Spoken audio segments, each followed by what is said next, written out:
because some of their bags in lizard skin are under $1,000, which to me is just absolutely mind-blowing.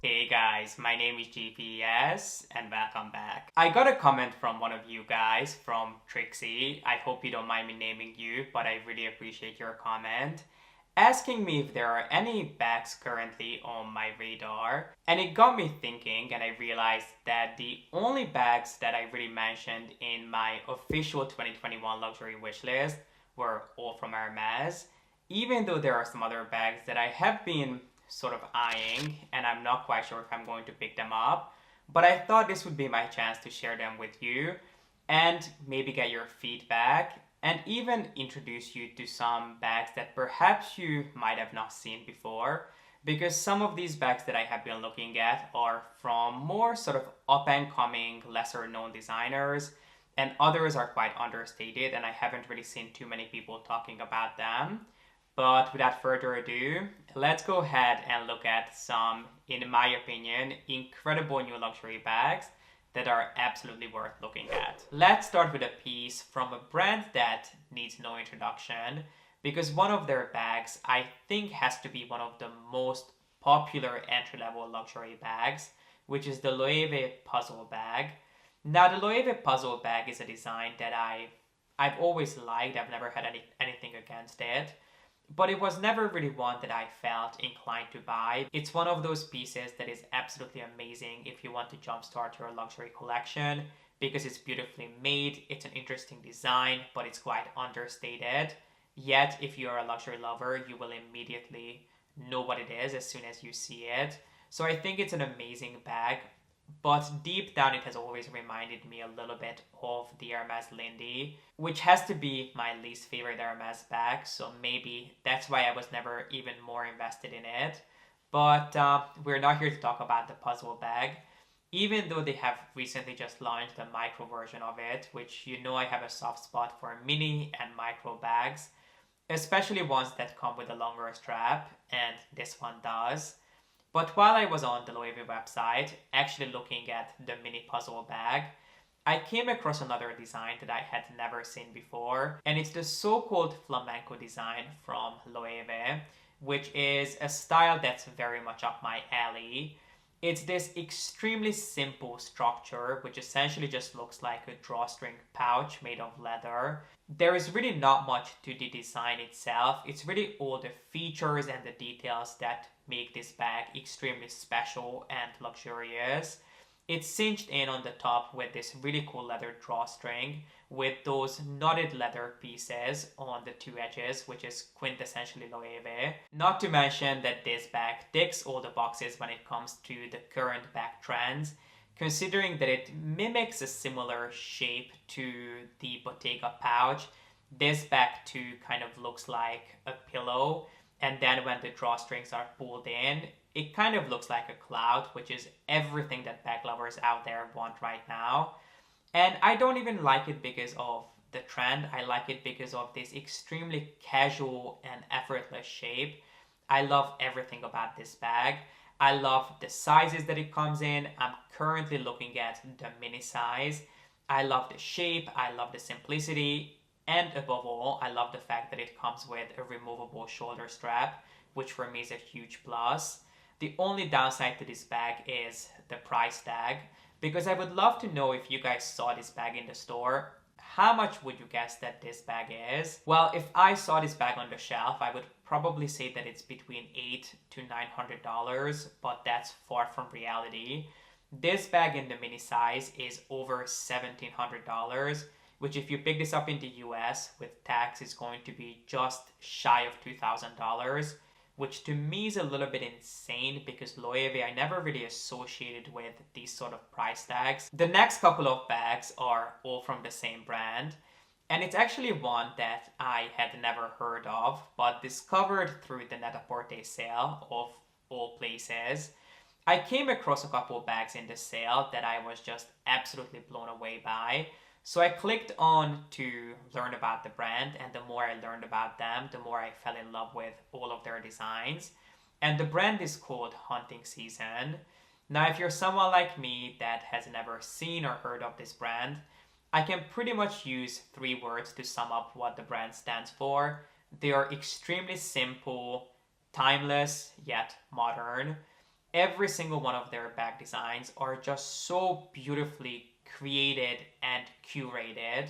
There's just something timeless yet extremely modern and minimalist about all of their creations. Their bags are the kind of thing that you can have in your collection and you can pull them out 10 years from now. It will look just as good as it did the first day you bought it when it comes to the design. Obviously, I cannot speak to the quality, but based on the pictures, they do look absolutely stunning.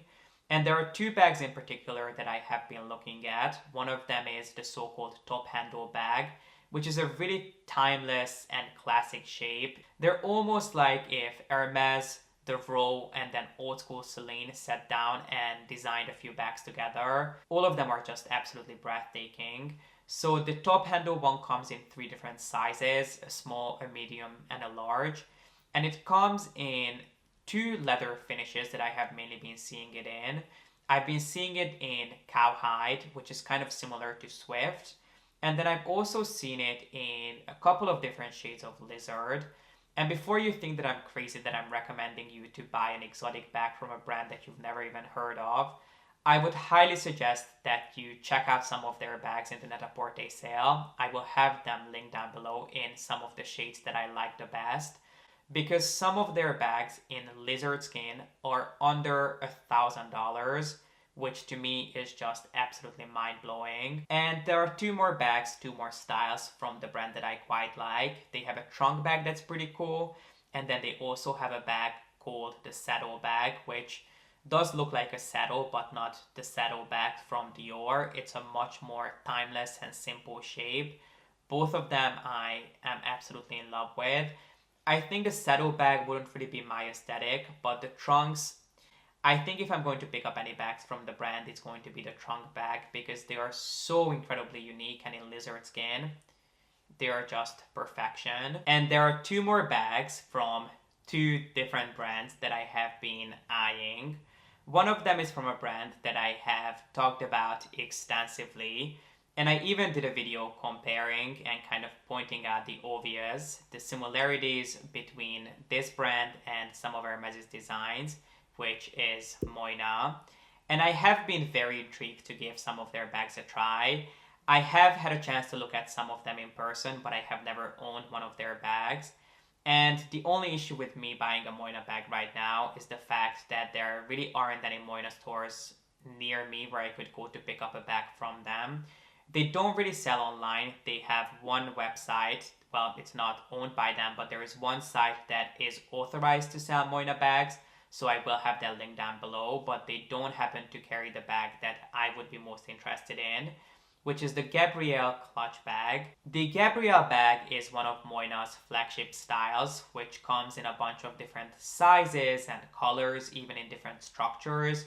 So there's the Gabrielle bag, which is more structured, and then there is the Gabby, which is just essentially a more slouchy and relaxed take on the original Gabrielle bag, both of which are absolutely stunning. But I have to say that the bag that I would be most interested in is the so-called Gabrielle clutch bag. I actually had a chance to look at this bag at the beginning of 2020, and since then obviously I moved, so I no longer have a Moynat store near me. So I would have to go through the Paris flagship and have them ship it to me since we are not traveling right now. I'm not quite sure if 2021 is going to be the year for me yet.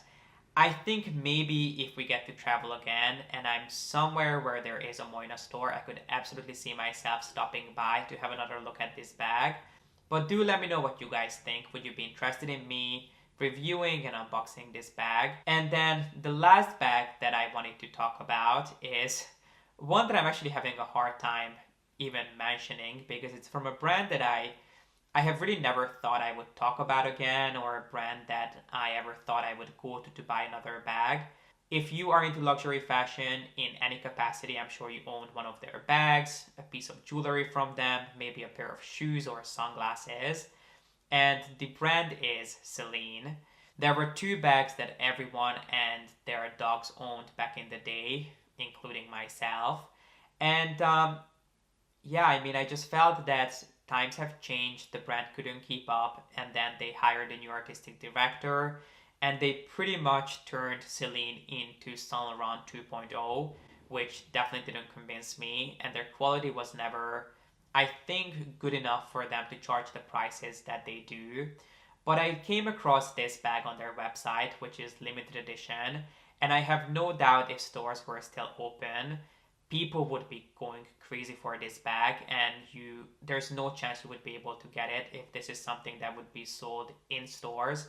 Obviously, right now most stores are still closed, so you can really only buy these pieces online, and they are still in stock as of me filming this video. I don't know what's going to happen, how limited it truly is, but this bag is one that I could absolutely see myself carrying, which is this square sort of canvas tote from Celine, obviously. And it's almost like if the Chanel book tote, the Chanel Deville, and then the Loewe basket had a baby. This would be the result of that, although I'm not sure how three bags could have one baby. But anyway, if you put all of those bags in a blender, this is the bag that would come out. And I think that if we were back to normal and we were planning trips and summer vacations, this is a bag that I would have absolutely jumped on by now, because this would be the most incredible bag to travel with. It's lightweight, it's practical, it's easy to use, it's made of canvas, so you don't have to worry about scratching it or marking it. You can shove it underneath your seat and not really think about it. Although I have to say that it's in a lighter color, so you might want to think a little bit about how you treat it, because I think if you mark it, it would be really difficult to get it cleaned. But I like the Celine logo. I think the branding is pretty cool on it. Obviously, it is in your face on one of the sides, but compared to a Dior book tote, I would actually call this quite subtle, especially because you can turn it around and then you can show the side with just a red stripe. I love the color combination. I love that the handles are made of natural leather. I just love everything about this bag. So if I were you, I would absolutely jump on this sooner rather than later, because it is meant to be limited edition. Now, I'm not sure what limited edition means in Celine's terms, because nowadays it's hard to kind of figure out what it truly means. Sometimes it's just a gimmick and brands have enough stock to last month. Sometimes pieces are truly limited and they are difficult to find. But I am planning on ordering this and giving it a try, and if I do, obviously you guys will be first to know. But I wanted to mention this bag because I think it would make an incredible summer bag, especially if you have always liked the Dior book tote or the Louis Vuitton on the go tote. I think this would be quite comparable, but maybe even a little bit more chic, and I am a big fan of this. And this pretty much completes all the bags that I have been thinking about recently that are not from Hermes. I hope you guys enjoyed this video, and I would love to know if there are any bags that are currently on your radar, bags that you are thinking about adding to your collection but not sure. Hopefully we can help out each other in the comment section. And if you enjoyed this video, then please make sure to give it a thumbs up, and don't forget to subscribe. And as always, thank you so much for watching. I appreciate you being here, and I hope to see you in the next one. Bye!